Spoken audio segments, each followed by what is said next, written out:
سلام بچه‌ها، امیدوارم که حالتون خوب باشه. آقا ما داشتیم این سیستم سازیه رو میبردیم جلو.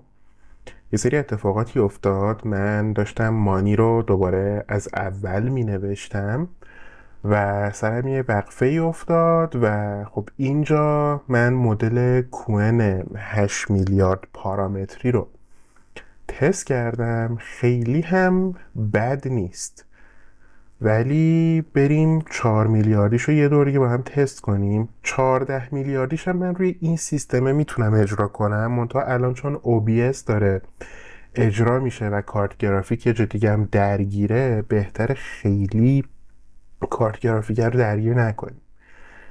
ارزم به خدمت شما که اولین کاری که من میکنم اینو میبرم رو نوتینک مود و بهش میگم که introduce yourself، ببینیم چی میگه.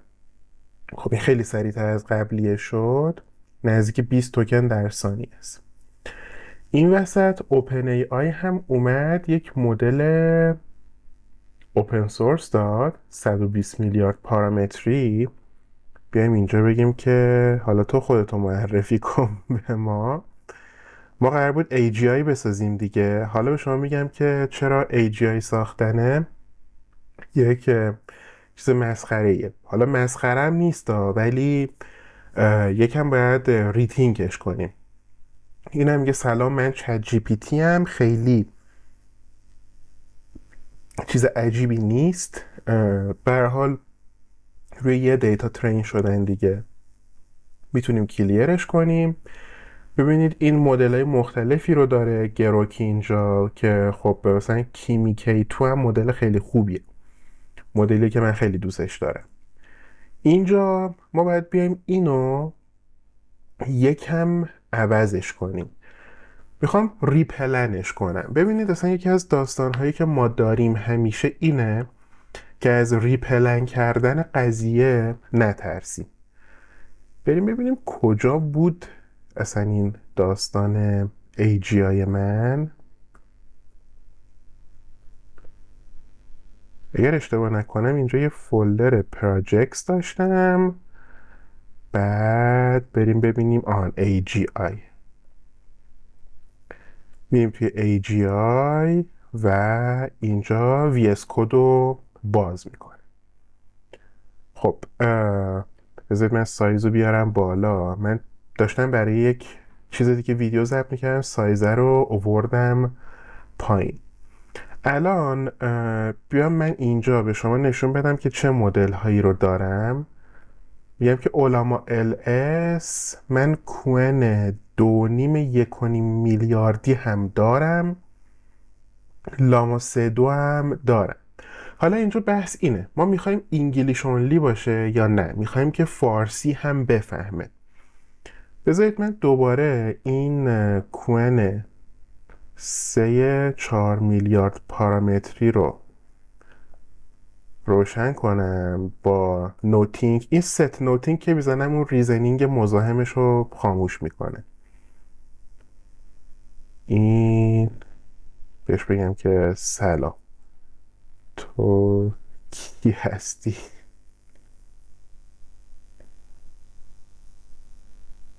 خب بریم ببینیم که چی میگه. این البته الان ظاهرا یه چیز معنیداری گفت ولی ما نفهمیدیم. بریم اینجا یه فایل جدید، حالا یه فایل جدید هم که نمیم همینجا کپی پیستش میکنیم. سلام، من چینی هستم، یک مدل یادگیری عمیق که توسط بیزنتیک چینی. خب اوکیه. این الان فارسی رو میفهمه و بد هم نمیفهمه انصافا. پس من میام بیس مدلم رو برای این پروژه همین نگه میدارم. بذاریم که نیو ترمینال داشته باشیم اینجا و هر یک تغییر رو بیایم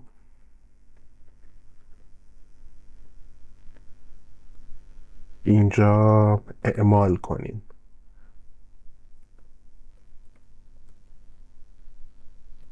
اینجا بد نیست این کارها رو. خب میگه چیزی برای کامیت کردن نداره.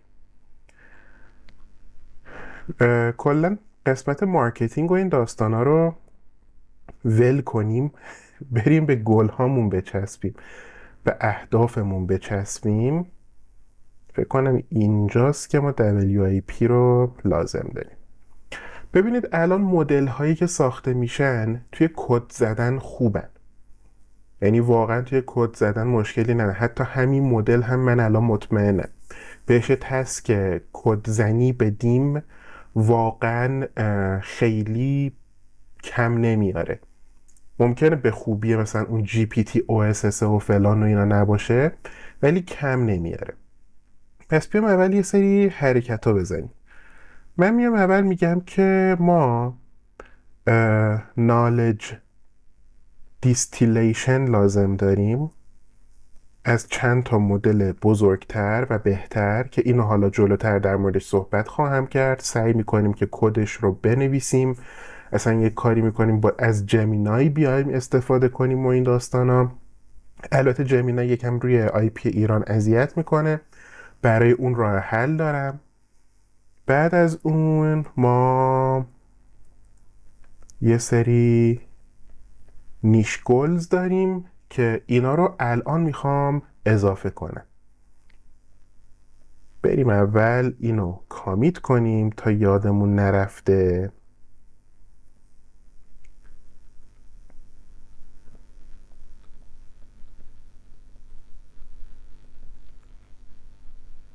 ببینم میشه پوش هم کرد.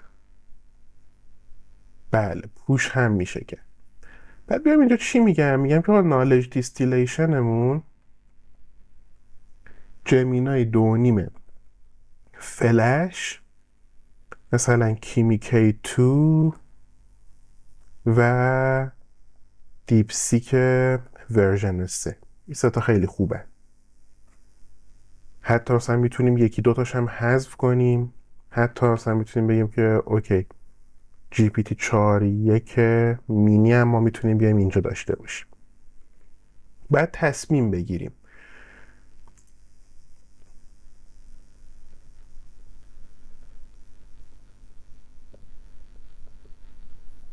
مثلا میسترال ها هم میتونن باشه.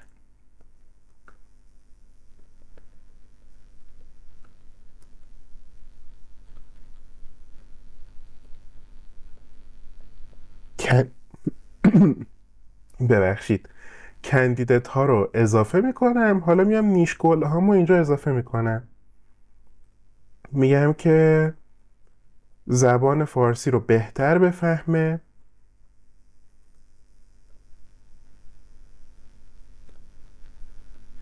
از اون طرف کدینگ تاسکس رو بتونه بهتر بفهمه، تول کالینگ هم داشته باشه که مثلا من بتونم باش ایمیج هم جنریت کنم، یه همچین چیزی. میبینید چقدر کوچیکتر شد این؟ هر چقدر پروژه رو ما بتونیم کوچیکتر کنیم در طول زمان، احتمالا موفقیت بالاتری خواهیم داشت.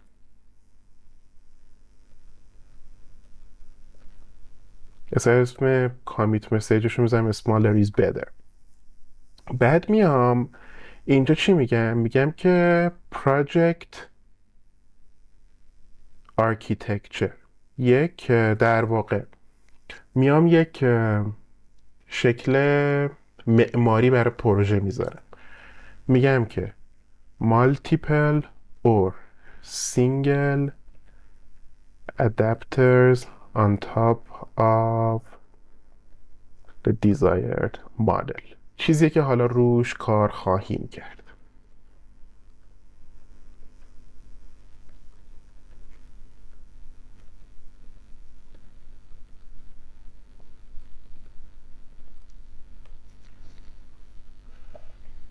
خب اول بریم برای knowledge distillation. knowledge distillation یه پروسه خیلی باحالیه. بذارید من اینو اینجا اسمشو بذارم، یه فولدر میسازم به اسم distillation. نمیدونم تاچ و ویندوز داره یا نه، که اینو ما خب نداره متاسفانه. ویندوز یه فایل دات گیت کیپ معمولا اینجا میذاریم، میگیم که گیت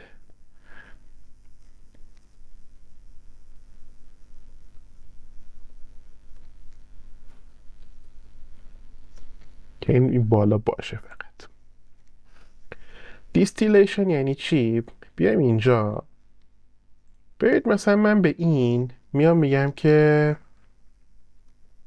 you are an expert in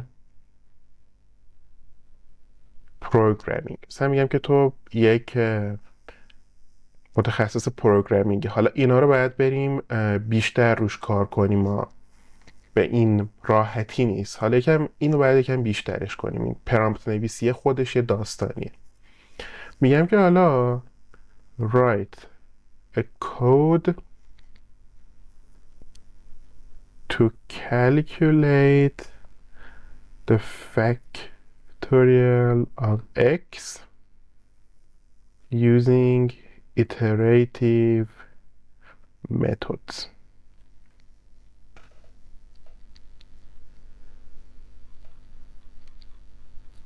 خب میبینید این اومد با پایتون اینو نوشت، اگزمپل یوزیج اوورد، با سی پلاس پلاس اینو نوشت، با جاوا اسکریپت اینو نوشت، با جاوا هم اینو نوشت. حالا بریم یکیشو بخونیم، مثلا سی پلاس پلاسی که من بلدم. بیایم ببینیم. این اومده از یه لایبرری عجیب غریبی هم استفاده کرده اینجا. خب از unsigned long استفاده کرده، زیادی پیچیدش کرده ها، ولی فکر همه جا رو کرده. یکی از چیزایی که باعث میشه LLM ها جالب باشن توی در واقع کد زدن همینه. ولی اصلا این پایتونش رو بیاید ببینید، پایتون هم باز یکم پیچیدگی بهش اضافه کرده. حالا اینجا من بیام یه سری مسئله به این بدم، مثلا چه مسائلی؟ مسائل لیت کد. بریم تو لیت کد. اینجا اکانت ندارم توی لیت کد، کاری هم نداریم، ساین این میکنیم توی لیت کد.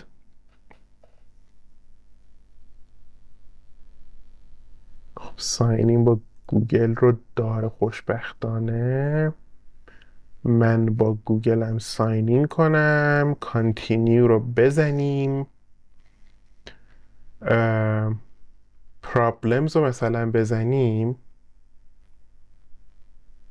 حالا من اینو پاک میکنم، اینو اینجا، این به دردم نخورد.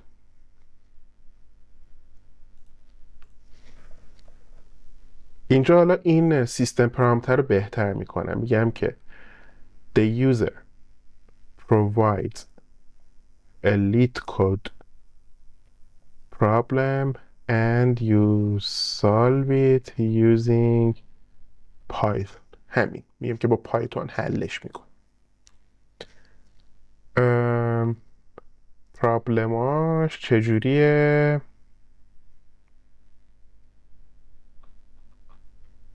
یه پرابلم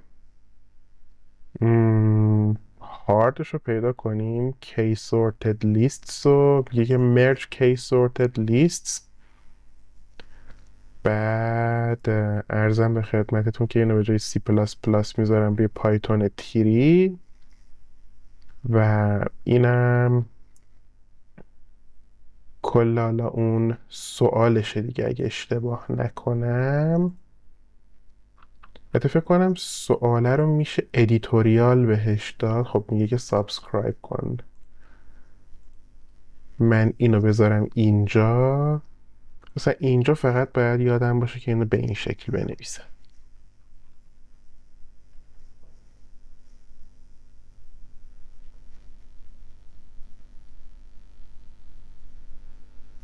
خیلی حرافی میکنه این مدله. بهش میگم که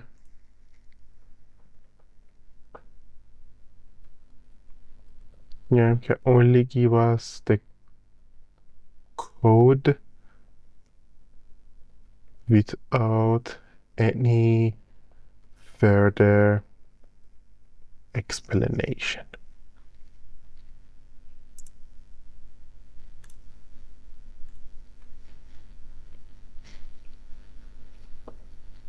این در واقع کد رو به ما داد. این رو بیایم کپی کنیم، بیایم توی لید کد ببینیم که چقدر درست بوده. یه چیزی داشت اینجا میشد اوتو کامپلیتش بود، میشد اینو تست کرد. سابمیت.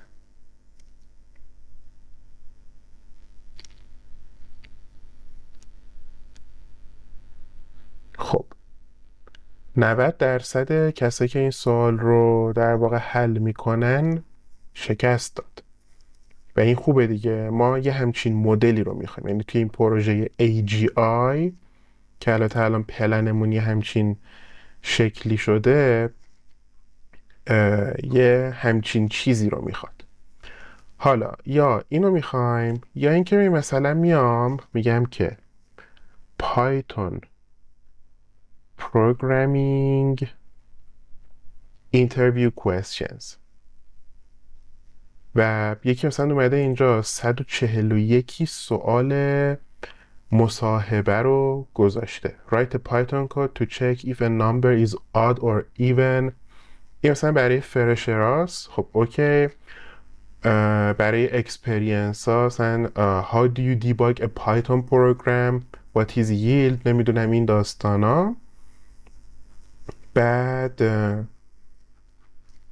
میایم همینطوری جلوتر، ببینید این جواب ها رو هم داره و این خیلی خوبه. اینجا ما نیاز به knowledge distillation نداریم و این خیلی خوبه که ما میتونیم از این استفاده کنیم. ولی من باشم میام دوباره همه اینا رو میدم مثلا به یه LLMی که مثل این خوب داره عمل میکنه. حتی مثلا من الان یکم ویرم گرفته که بیام اینجا. خب کوئن کودر رو نداره متاسفانه، ولی کوئن 32 بیلیون پارامتری رو داره. اینو اینجا سابمیت کنم. این چون ریزنینگ داره احتمالا میتونه خوب کار کنه. حتی اینو بگم کوئن ریزنینگش یه جاهای انگار توی لوپ میافته، سر همین خیلی میتونه مشکل ساز بشه. ولی در نهایت اومد یه همچین چیزی رو داد به من. بازم خیلی اون سیستم پرامپتر رو فالو نکرده. چیزی نیست که من بخوام. میبینید ما باید مثلا این چیزها رو بیایم تست کنیم. حتی مثلا میتونیم بیایم روی مدل‌های کوچیک‌تر، مدل کوچیک‌ترین مدلی که داره فکر کنم لامای 8بیه که اگه اینجا سابمیت کنم یه همچین چیزی میده. این هم حتی اگر اشتباه نکنم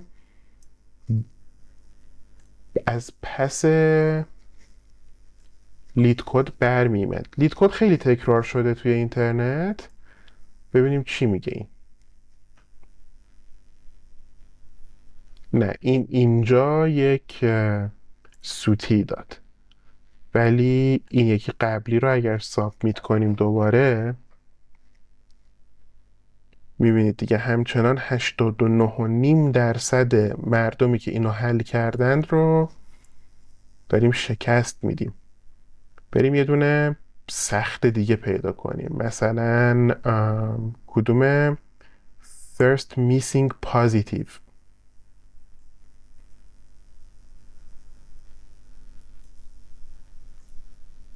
بیایم اینو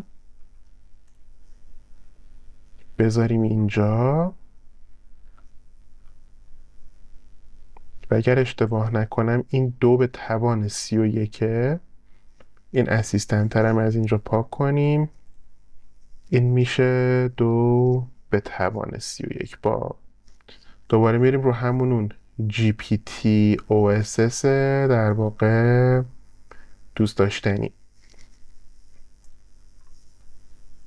و اینا رو هم پاک کنم.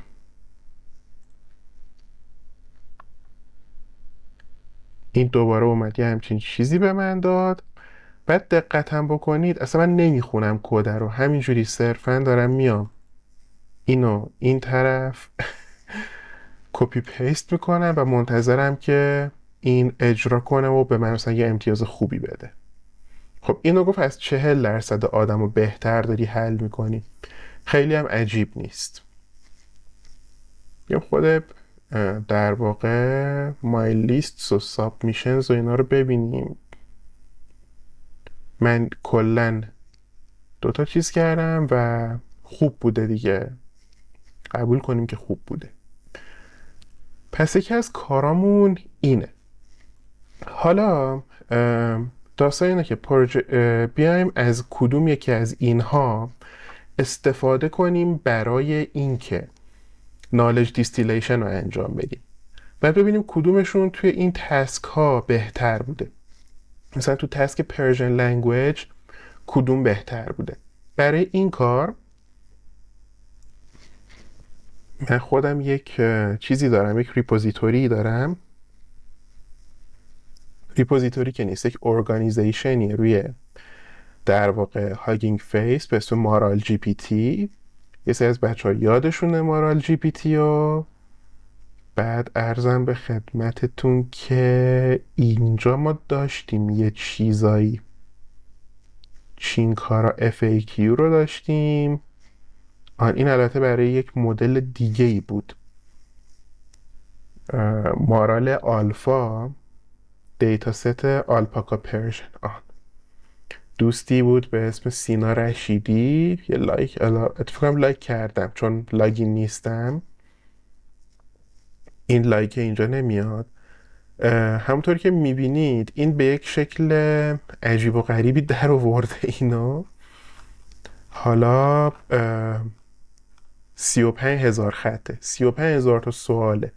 اینا بره مثلا توی یکی از این مدل‌ها، بره توی جمنای، بره توی دیپ سیک، اینا پاسخ داده بشه بیاد بیرون. این مثلا میشه اون چیزی که ما توی تسک پرژن لنگویج از مدل انتظار داریم. مثلا الان من میگم که آخرین رئیس جمهور ایران چه کسی بود؟ ببینیم که کدوم دوره یه در واقع چیز مونده.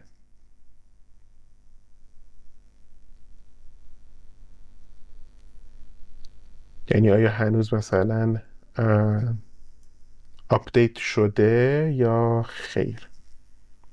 بیام اینم این پایین تست میکنیم دیگه، چیزی نیست.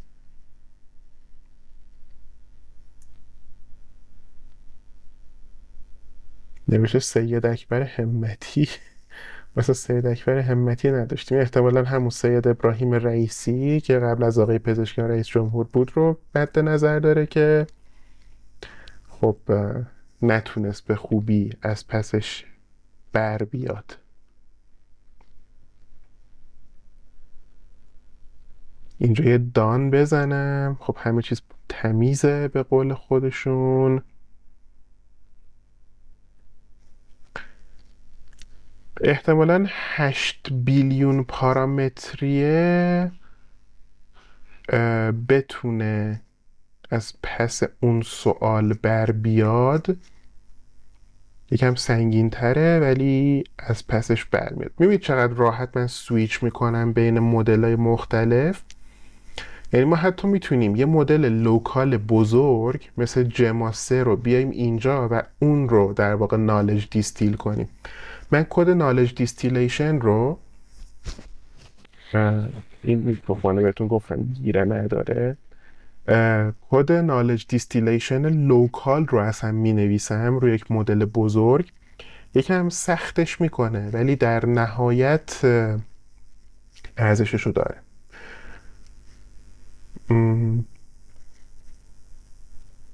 این دوباره میزنیم set noting.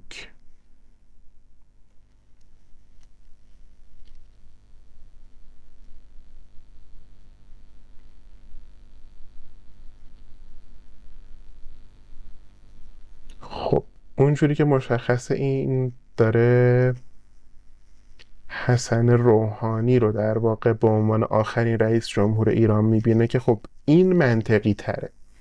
یعنی از نظر نالج، از نظر دانش میشه گفت که نسخه 8 بیلیون پارامتری خیلی جلوتره تا نسخه 4 بیلیون پارامتری. ولی باز با این حال ما اینو کپی میکنیم. نمیدونم توی ترمینال ویندوز اگه میدونید چطوری میشه درست کرد. آره دیگه این میگه که حسن روحانی.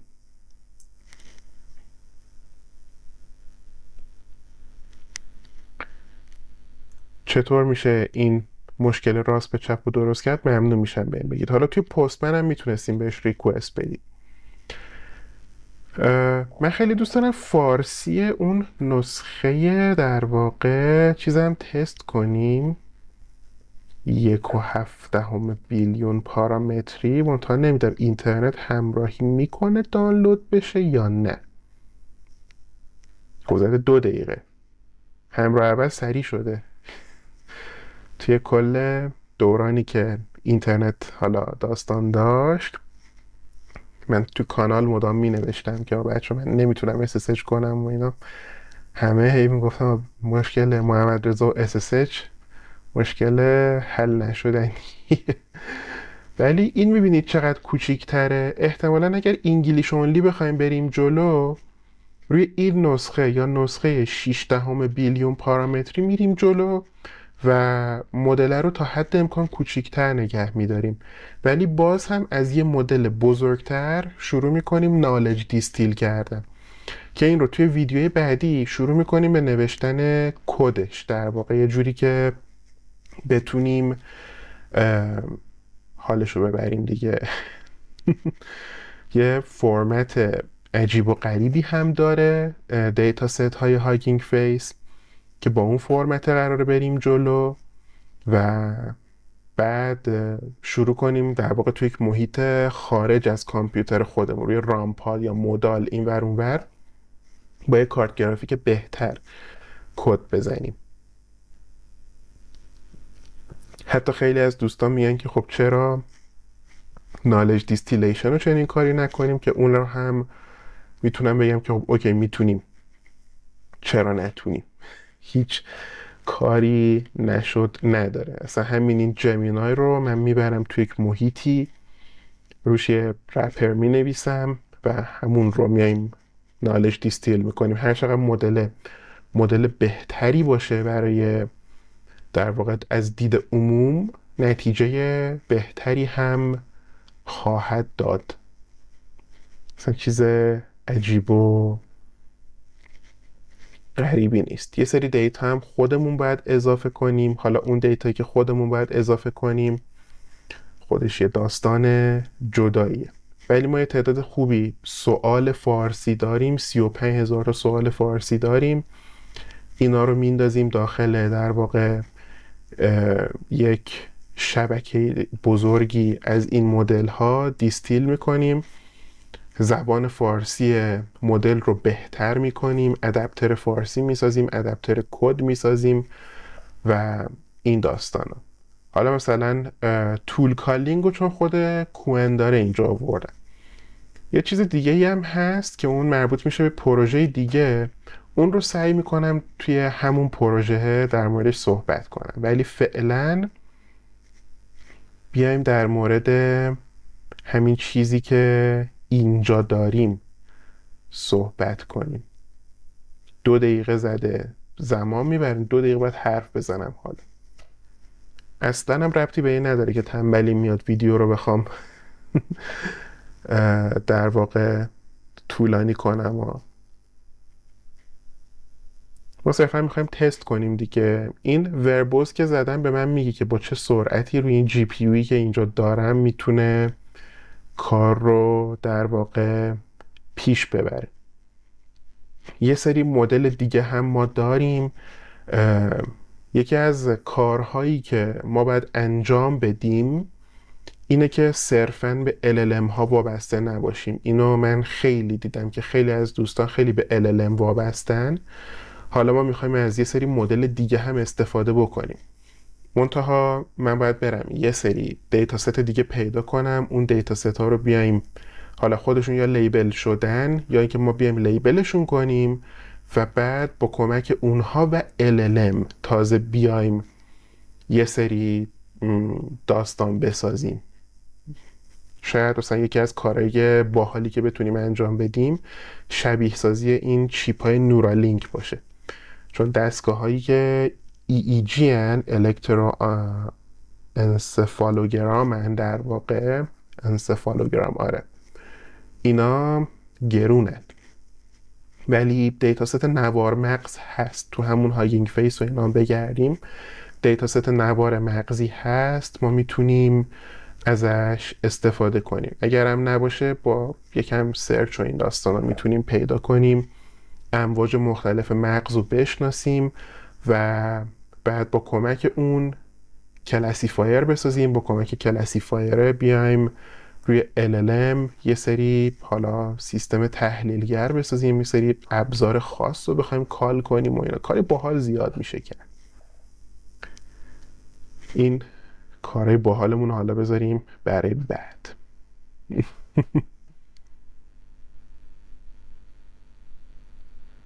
نمیدونم چرا این 15 ثانیه آخر ایمیلی هم برای من اومد، از کجا بود؟ هیچ، یه ریپوزیتوری گیت هابه که 600 سال پیش عضوش شدم، هر از گاهی یه کامیتی چیزی میزنه طرف، برای منم ایمیلش میاد. خب این یکم طول میکشه چون باید مدل قبلیه رو بندازه بیرون، این مدل رو لود کنه. من اینو بزنم set noting، میگم که hi introduce yourself. میبینید یکی چقدر سریعتر رفت جلو. حتی ما میتونیم بیایم، دیگه خوشم اومد دیگه، از این یکی مدل استفاده کنیم که کلا 500 میگه 1 دقیقه طول میکشه نصب شدنش. من اینجا ویدیو رو نگه دارم، وقتی نصب شد بیام. خب این تقریبا نصب شد. اینو دیگه به عنوان آخرین سنگر اینجا خواهیم داشت. اینم نوتینگ مودش رو روشن کردم.